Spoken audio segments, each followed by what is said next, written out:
welcome to another episode of Ruddle Me This. As always, I am Taylor Ruddle, the Ruddler, your host for the podcast. In today's episode, I have another Christchurch comedian, Aimée Borlase, joining me. Aimée is a qualified drama queen and experienced funny person based in New Zealand, according to her bio. But basically, she's a singer and a stand-up comedian and an actor. I first met Aimée last year sometime when I was up in Nelson doing a couple of comedy shows. And I think she moved down to Christchurch not long after that, and we kind of kept in touch and become quite friendly. So it was great to have Aimée on the podcast today. When I asked Aimée if she had a piece of media that was meaningful to her to bring onto the podcast, she was torn between the Muppets and between Lily Allen's album, It's Not Me, It's You. She ended up opting for the Lily Allen album, but at the start of this episode, I asked her a little bit about the Muppets, and we did talk about that for a little bit, so there is a bit of Muppets talk at the beginning.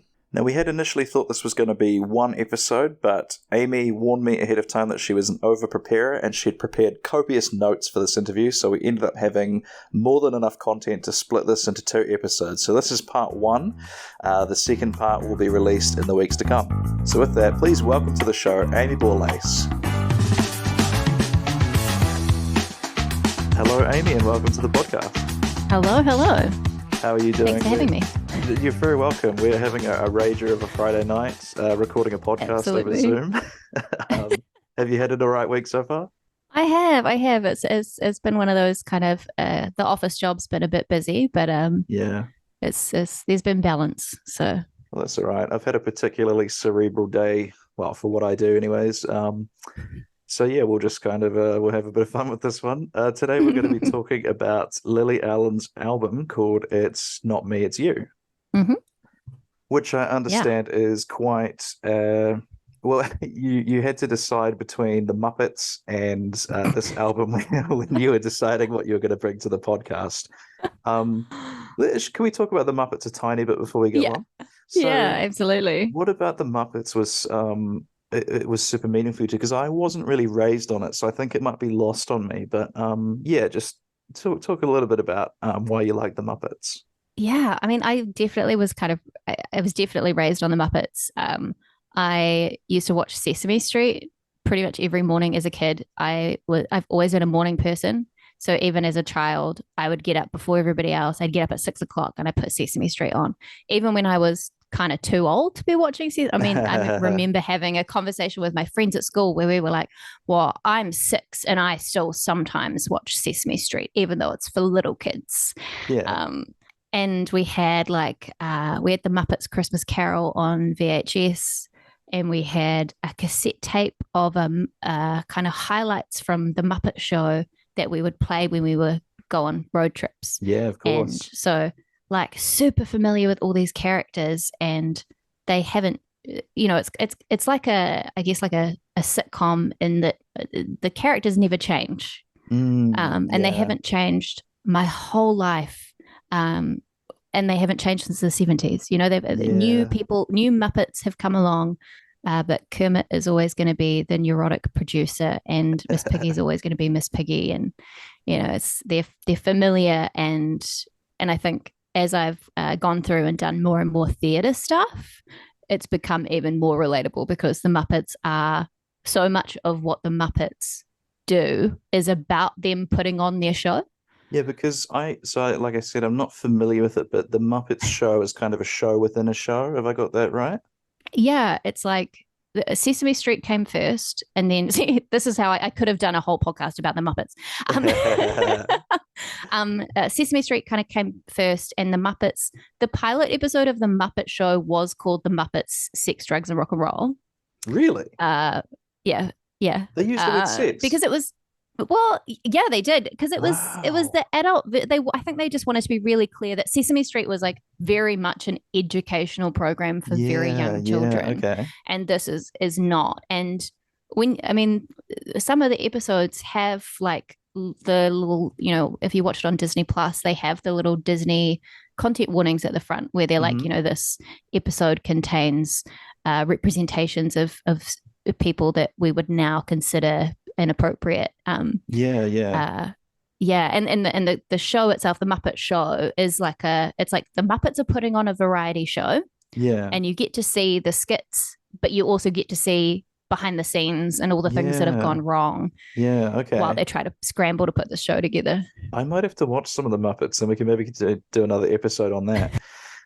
That's really fascinating. Yeah, and when I was a little child, I wasn't sure if the Muppets and Sesame Street were in the same universe. Like, have they ever had any crossover where the Muppets went and Oh, visited Sesame Street?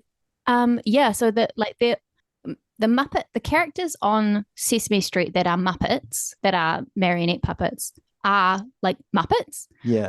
And they'll have like even some of the early episodes of the Muppet Show, they'd have like Bert and Ernie would come in and do a skit, and it would be Wow. like Bert and Ernie from Sesame Street are here. And then Yeah. Bert and Ernie are kind of going like, oh, we feel a bit, are we really good enough to be on the adult late night show? Wow. Yeah. So Jim Henson was doing the multiverse thing before Oh, many properties were, absolutely. weren't they? So were you also a Labyrinth fan?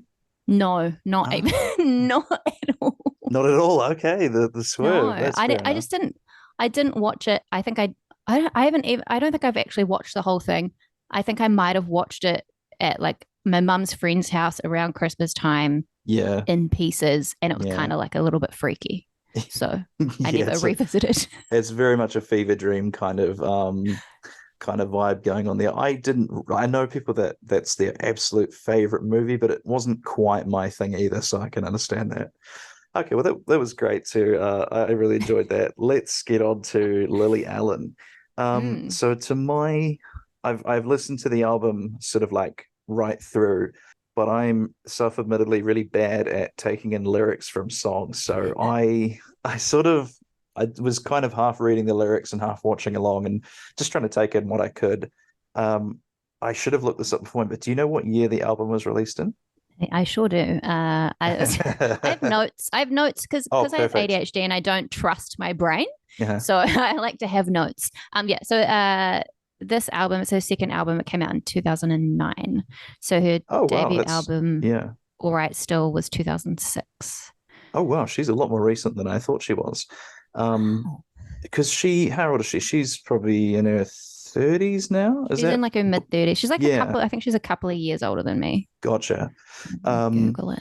I guess we could interlude this as well. You warned me ahead of time that you are a super preparer, I think. Was that the phrase you used? Yeah. So that's I'm an over preparer, over prepare, is 100%. that what you said? Yeah. Which will serve us very well in this conversation, I think. So we do appreciate it. So it came out in 2009. Is that when you first heard some of the tracks from it? Yeah. Yeah. Do you remember kind of the first time you ever heard I don't. I don't. I mean, as I mentioned, I have ADHD, it? and the memories don't refile themselves in the right cabinet Okay, sometimes. right. Okay, yeah. I mean, I kind of said, I can't talk about the second album without talking about the first album Yeah, because yeah, the please go the ahead. first album, I mean, the first album, Lily Allen kind of leaked isn't really the right word. She like self-published some of the titles on MySpace because she was kind of sick of waiting for them to get released properly. Yeah, hard. And All Right Still is an album that I downloaded on LimeWire. Nice. So I guess I probably had to wait a week for that. You probably had to wade through a Yeah. bunch of Linkin Uh, Park albums and all that yeah. other good stuff on LimeWire. No, What a you time. know you can't have a phone call, Mum. I'm trying to download a song. Yeah, yeah, and they Um, take like 9 hours to do. it was one that kind of sat in the rotation of like I used to make make little mixtape CDs, Yeah, yeah. and I had a lot of fun making sure all the metadata on them was correct and that the tracks were in there so that when I put the CD in the computer and played it on Windows Media Player, the track and artist would come up correctly. Yeah, So yeah. I'm starting to wonder if I yeah. have ADHD too because I like doing that. um so tell you what, if you're an artist of any kind, you should probably go Go get go in for a tested. check and just see. Yeah. When is it? If it's, Um are you comfortable talking more about the ADHD? oh yeah, I mean it's a How huge long have chunk you, of my how show. long have you been like diagnosed for? I was only diagnosed about 2 years ago. Yeah, okay. I was one of those. I was kind of one of those. People that came out of lockdown going like, "Oh, I figured out what type of crazy I am." Really? Um, yeah, but it wasn't. It was actually not because of lockdown for me. What actually happened is that someone completely randomly in passing asked me if I had ADHD, Right. and I was like, "Oh no, what are you talking about? Yeah. But I think because it was a conversation happening after lockdown, with like the big kind of boom of TikTok, people started really talking about ADHD because TikTok Right. is like catnip for ADHDers. Yeah. Yeah. So I just Googled it basically, and I was like, oh, it's not just that it's things that I can relate to. I was like, oh, this is things that I'm insecure about. Like Yeah. Yeah. it was kind of that, like, things that really cut me, that I was like, oh, these are all the things that I hate about myself in Oh, a okay. list, and going, oh, well, that's okay. So yeah, getting the test and getting the confirmation, the diagnosis, just meant that I was like, oh, I'm not broken. My brain works different. So that was going to be my next question is I know a lot of people are thinking about going for a test. What in New Zealand is the process to getting yourself tested for ADHD? Like Um, what if the, somebody's the just like kind of process you, yeah, what would the first in thing New they do be? Zealand, the first thing you should do is just say a little prayer to whatever deity you believe in. Yeah. Um, a lot of people do the thing that you kind of, quote unquote, should do, which is go to your GP and ask for a referral. But the truth is that in New Zealand, it might be changing now with the way they've changed the DHB system to like a New Zealand wide. But basically, most DHBs did not have the capacity to test adults for ADHD unless it was kind of a comorbid with something else Oh, that was very serious. yeah. Like people who are at, kind of uh, whose lives were at risk because of their Hmm. mental health is Yeah, kind yeah. of how the level you'd have to be at to get tested. Wow. So even though technically what I meant to say, the proper thing to do is to go to your GP and have a conversation. Actually, the thing you should do is talk to a qualified psychologist Uh-huh. about getting a referral to an ADHD specific clinic.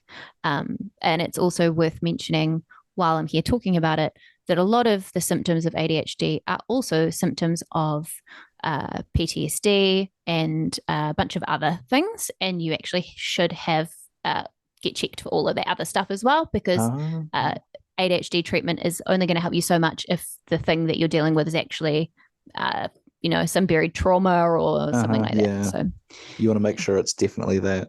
yeah, Well, that's yeah, good. We're all about practical steps here at Ruddle Me This. So I appreciate you putting that out into the world. If I can find like a link or something to chuck in the show notes, I'll do that as well.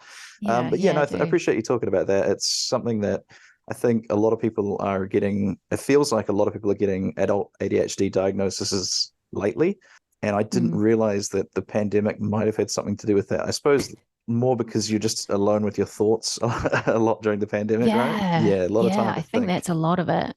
Yeah, lots of thinking time. And then yeah, I think people were spending a lot of time online, a lot of time on TikTok, especially because ADHD. I mean, I'm not, again, like, I'm not a psychologist. I'm a comedian. Like, let's be clear. But one of the major things with ADHD, one of the big causes of the problems in the brain, is to do with the way that you guys kind of like a lack of dopamine. Right. So when you think about what dopamine is, which is like your reward chemical, Yeah. it's your reward chemical. So if you're doing an activity that is like playing a video game, Yeah. is like instant dopamine, quick, quick, quick, quick, quick. Yeah.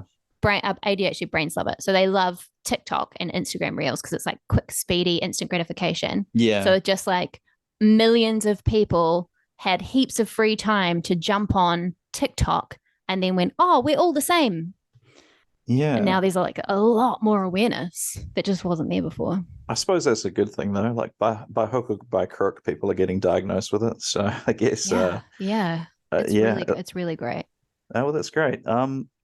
Let's get back onto Lily Allen. I'm sure that was interesting for people. Like what I like about podcasting is that you never know where it's going to end up, and that's kind of the Oh beauty of yeah. these conversations. So Yeah, um absolutely. yeah, we were just sort of talking about your first impressions of hearing the album and Yeah. the MySpace We release. didn't Yeah. actually get to the album that I wanted to talk about. I'm still No. talking about the So first one. please, the floor is yours. So I have to talk about the first one. All Right Still. The songs that people will know from All Right Still are LDN, which is a song in which Lily Allen rhymes al fresco with Tesco. Beautiful, I love it. beautiful lyricism. I love And it. where she's kind of like skipping through the streets of London in a red ball gown with white trainers. Nice. I've always wanted to wear that outfit. I could never pull it off. And then the Never say other never. song that people the other song people know from that album is Smile, which is a song about a breakup Yeah. and just being like, I am real glad we're done. But the music, people know the music video because the music video for that, she kind of punishes her ex by putting laxatives in his coffee and all sorts of stuff. So but the thing with that album really kind of drew me into Lily Allen is that she was singing in her natural London accent. Yeah. It was very, very like cool lyrics where it was like she wasn't trying. Yeah. Which is true because she didn't know how to write songs. Right. Yeah. She didn't really know what she was doing. Yeah. And the voice in the sense both of like her artistic voice, but also that she was singing in her natural voice. It was a very kind of spoken, but it was pretty. She was singing in like a heady mix voice. I'm a singer, and she's singing in this heady mix kind of style that is not what I was hearing in pop at that time, and it was different, and it was just like fun. For those of us that don't know music, what is heady? What is a heady style? I mean, like, What what is a would heady mix? some other examples So be? a kind of your head voice is like a higher pitch kind of sound, a Uh-huh. breathier sound. Your chest voice is like those lower kind of sounds. Right. So Okay. if you think about the way someone like Ariana Grande sings, Hmm. it's Ariana Grande really sings in a really it's really mixed and it's a lot of head voice sound. Okay. And your chest voice would be your kind of Kelly Clarkson Yeah. Okay. belty kind of Hmm. sound. Yeah. Yeah. And Lily Allen was when we were kind of coming out of that like late 2000s. Yeah, we're really sort of like recovering from Christina Aguilera. I think Reign of Terror. This would have been around the same time Dirty came out, I think. Uh-huh. And then to have that absolute juxtaposition of this very like light and kind of spoken, and it's really easy. Mm-hmm. Yeah. It's really easy sounding. Yeah. It's not about the singer, it's about the song. Mm-hmm. Yeah. Yeah. I can understand that. Yeah. So that's the first album. I'm done with the first album. We'll talk about the album that I want to talk about. Gotcha. 2009. So I was 19 going on 20. I'd moved out of home. Would have been in my second year of uni. Mm-hmm. This album has some of my still favorite songs. I recognized a lot from it. Yeah. Yeah, like just absolutely like amazing songs. I could spend an hour on every song, to be honest. There's like two that I've kind of like I've got like the track list in front of me, and there's two that I've like kind of crossed out, which is the first and the last song. Okay. So the first song is Everyone's at It, which is about drugs. Yeah. And I didn't connect with it.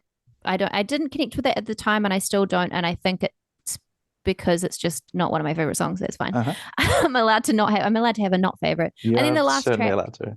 is He Wasn't There, which is about her relationship with her dad. That was a weird one. It's a really interesting song, but I don't relate to it. Like I have a really great relationship with my dad.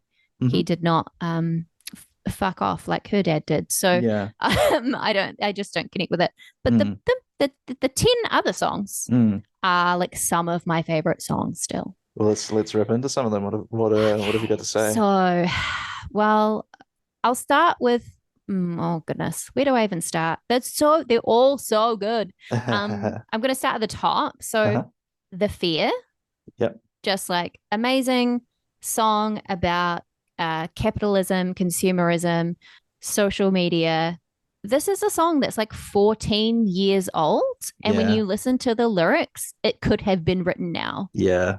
I don't know what's right and what's real anymore. I don't know what I meant to feel anymore. Like, yeah. And she's got this really great lyric where she says, I look at the sun and I look in the mirror, and she's talking about English tabloids. Oh, She's yeah, talking about the okay. newspapers. Yeah, that's really clever. I didn't It's even so realize that. clever. Yeah. Yeah. I didn't realize until I was singing it on SingStar and I saw the lyrics and I saw they were capitalized and I went, oh, There you go. what?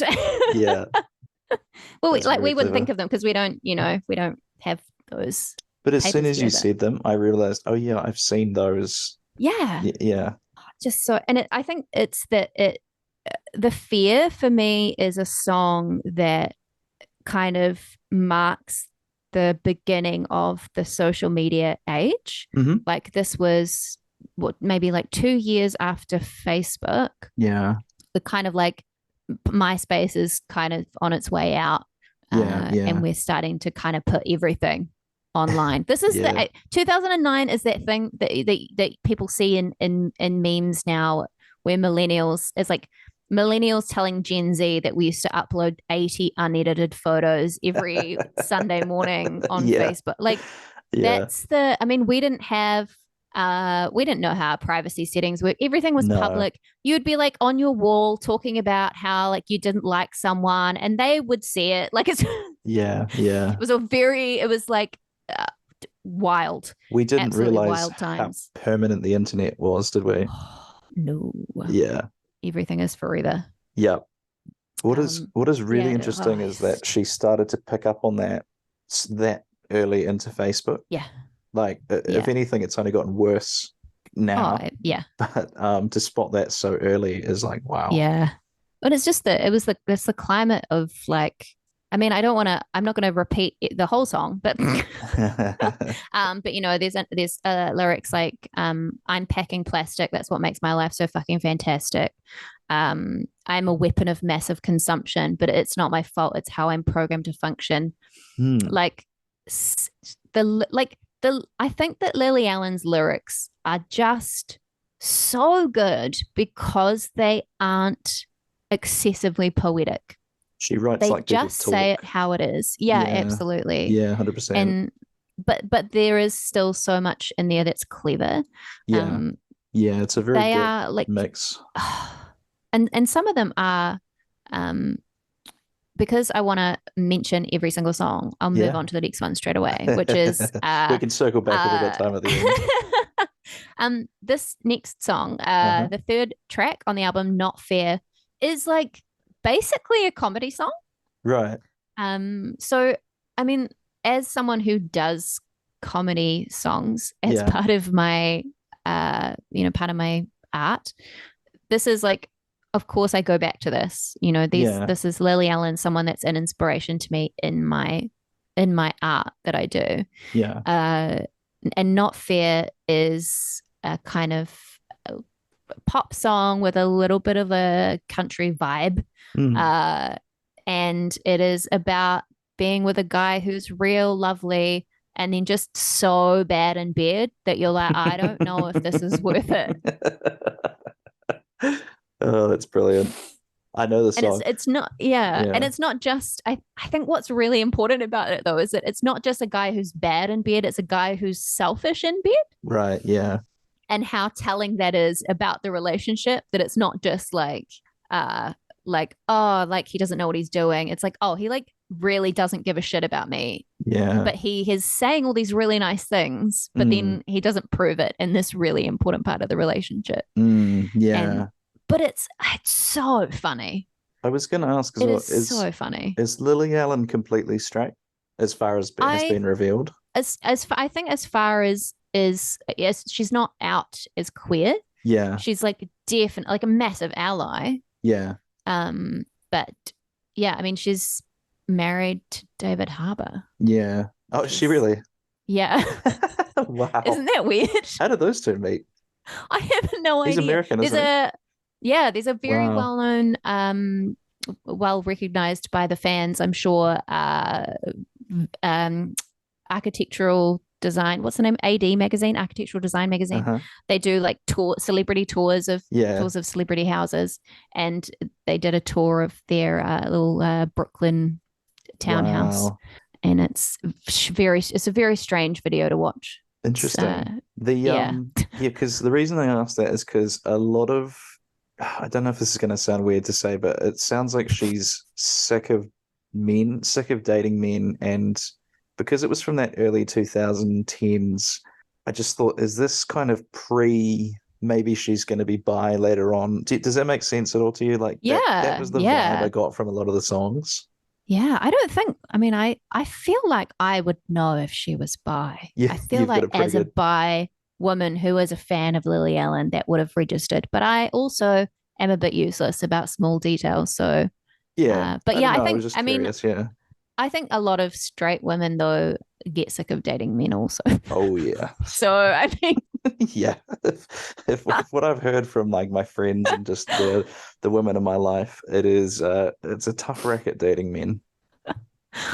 and I remember that when this song came out, because it played on the like a heavily censored version of this song played Mm. on the radio, and because there's literally a line in it that she sings, I'm lying in the wet patch in the middle of the bed. I'm feeling pretty damn hard done by. I spent ages giving head, Oh no, which yeah, obviously is like not radio okay yeah, in maybe not, yeah, 2009. no, but I imagine perhaps a very relatable scene to a lot of Oh listeners. yeah, it's a very it's crucial to the narrative, I think. It's a core memory. Yeah, but I Oh think dear. I remember that playing on like the song playing on the radio, and radio hosts talking about like, oh, like I've talked to my female friends and they've said that this is like a totally relatable thing, and I'm Mm, so shocked, and mm. yeah, it's Yeah, no, but it also like it is exactly the thing. It does what a comedy song does, which is tell a really relatable yeah, real thing in a very funny way. Like you have this yeah. setup of this really amazing guy who calls her all the time and says how amazing she is. And then there's just this one little thing, and it's this, But unfortunately, it's quite, a pretty yeah. major thing, I suppose, Yeah. or sort of a deal breaker. But I think that's maybe why some of the beauty of the song is the fact that it's like such a not a paradox, but yeah, I can imagine she's had this string of dickhead guys who've been, hopeless and apathetic and everything. And then here's this nice guy, but like, of course, the one thing that he's not good at Yeah. is that. Yeah. Um, there's no segue into this, but That's fine. I guess I will say though We that don't need like how segues. here's my link to the next song is that Hmm. the music video for that song is very simple. It's just her kind of singing, uh, like in the style of one of those kind of 60s TV shows where she's just singing with a backing band. Yeah. Whereas The Fear has an amazing music video. And 22, which is the next track on that album, Hmm. also has an amazing music video. 22 is I'm like I feel like I need a rush, but so If we start to run out 22. of time, we can maybe just start up another Zoom and release it as a part two. I don't know True. I don't know how much time you got on your hands, but Oh, it's Friday. yeah, I'm not doing anything. you So make time for Lily 22. Allen. Yeah, absolutely. And then almost Right. as So if to number four. prove my point, I just got the running out of time thing. So it Oh looks like yeah. this is going to be a 10. two-parter. All Okay. right, so Ruddle Me I'll This, be fast. We'll talk listeners. about this song. Rightio. 22 is a song about a woman who is in her late 20s and she's like, what am I doing with my life? Which is very relatable for me as someone who wrote a whole show about getting to like 30 and going, what are you doing with your life? Mm. Um, it also has a really cool music video where it's a bunch of girls in a club doing their face in the mirror in the bathroom, Hmm. and they all look really stunning. But then you see their reflection and they look awful. Oh, It's right. just that Okay. while they're really drunk, they're like, "Fuck, I look so good. I'll do my makeup. I'll do my lipstick." But when you Yeah, actually look at them, they're like makeup's all smudged and their hair's right. all skew off, and they're all a bit yeah. The time for motor Um, skills is not drunk in the toilets, is it? yeah. Um, which is like if you've ever been out in town is a very recognizable scene. If you've ever been in a women's bathroom in a nightclub, Thankfully, I I have hope not, you but haven't, Taylor. yeah, that would be a problem if I went, oh yeah, yeah, every weekend. Yeah, yeah, yeah, familiar. So this song is like it's a song that is kind of written from the. I mean, I think Lily Allen was 22 when she wrote this, Yeah. but the first line of the song is when she was 22, her future looked bright. She's nearly 30 now, and she's out every night. And when I first heard the song, I was like in my late teens, Hmm. And I had the same perspective that the singer has, which is like observing someone from the outside. And then when you listen back, when you're in your 30s and you listen to this, you're like, oh man, that really hits different. Oh, so the It's a song, song. it feels different at what age you're It listening to really it. Okay. does. Yeah, because as when you're younger, and if you go to the music video on YouTube, all the comments are people being like, "Man, I was like when I first heard this when I was 15, I Right. thought this, but now I'm listening to it." And like Interesting. it's a song about a woman who is getting to that point where she's like nearly 30 and she's like but spent her whole all of her 20s kind of waiting for her life to start. Mm. And now she's like, I thought that like a man would come and help me. Yeah. Hmm. She's waiting for like to get a boyfriend and that will be the thing that will like kind of start her life. But she's like, oh, Mm. well, I'm nearly 30 and now everyone's like, well, your life's finished. Right. And I think that, I mean, I don't know what it's like to be a man, but I think that this is a uniquely woman experience to have where because of, I mean, a lot of it's like biological clock type stuff that you feel like That, you need to get everything done by the time you're 30 so you can like be yeah. ready to have kids or it'll be too late. Society And definitely like pushes that on women a whole lot more than yeah, men, doesn't it? yeah. So it's That's like, yeah, by the time you're 30, you're done. that's an interesting phrase that you use that she's waiting for her life to get started. Is what does that mean? Like, kind of, is this another universal woman kind of? I, I think so. Yeah, so that'll be what, like, you know, picket fence, nice husband, a Yeah. couple of kids, dog, that kind of like, Yeah, but it's also like it's like a I'd almost describe it as a yeah. feeling of I just need this thing.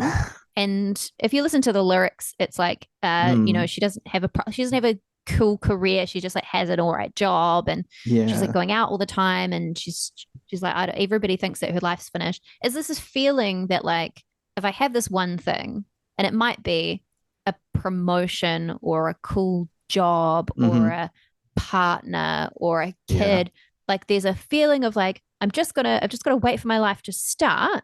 And then you get to a point where you feel like, oh, now it's finished. Like yeah, I'm 30, it's over. It's not yeah, even started and it's finished now. But actually what you have to do is then come to terms with the fact that you have been living your life all this time. Like every day yeah, you're doing it, hmm, yeah, that's that whole life is what happens while you're busy making other plans. yeah. It's like you're That's you're doing it.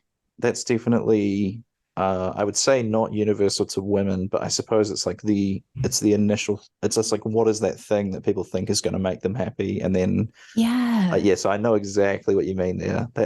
That is yeah, so I think that's a universal human experience. So the fact that she's got Yeah. that in the song is like very pertinent, I suppose. Oh yeah, absolutely. And then yeah, I think 30. that yeah, the thing that makes it different is just that like the line that is in the song, which is it's sad but it's true that society says that her life is already over. Mm, yeah. Because I don't think that that's I think that that is gendered. Oh yeah. I think that Yeah, thing of men get like called you're kind silver of fox and stuff like that, right? So yeah, yeah, yeah. yeah. Do you Much older than 30. Yeah. Do you feel like it's gotten any better in society since then, or do you feel like we're still fighting for women to be allowed to age? I feel like it's better, but that might just be because I'm over 30. I don't Right, know yeah. what Of it's like to be 20 now. course. It feels to me like the people who are in their early 20s now care less. But Mm, like I sometimes find myself on the wrong side of so I like for example, I started following someone on Instagram because I wanted to enter a giveaway.